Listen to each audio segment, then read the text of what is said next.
Pascal Boiteux, bonjour et merci d'être avec nous.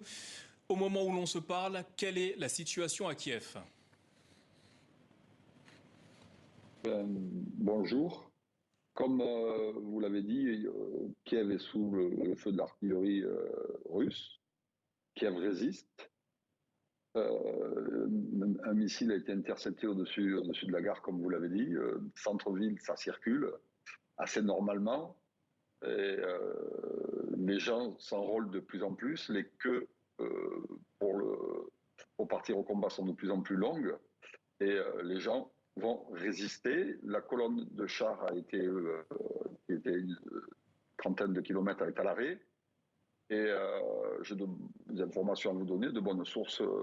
Les Ukrainiens ont reçu les nouveaux drones turcs. Et tout va bien. Les autorités françaises ont incité les Français à quitter l'Ukraine. Pour quelles raisons restez-vous sur place? J'ai mon fils qui est franco-ukrainien, qui a 19 ans, et qui veut aider ses camarades d'université. Et comment est-ce que vous accueillez cet engagement auprès des forces ukrainiennes de la part de votre fils? Avec du respect, de l'inquiétude. Une partie de votre famille est en route notamment pour franchir la frontière. Il s'agit de votre femme et de deux de vos enfants, si je ne me trompe pas. Ont-ils atteint la frontière? Avez-vous des nouvelles? Ils sont partis hier et non, ils n'ont pas atteint la frontière. Ils ont fait, en 8 ou 9 heures de conduite, ils ont fait 400 km. Il en reste encore 500 à faire. Il y a beaucoup de contrôles, beaucoup de checkpoints. C'est très long. Avez-vous des nouvelles? Bien sûr, en permanence. Dans quel état d'esprit se trouve-t-il?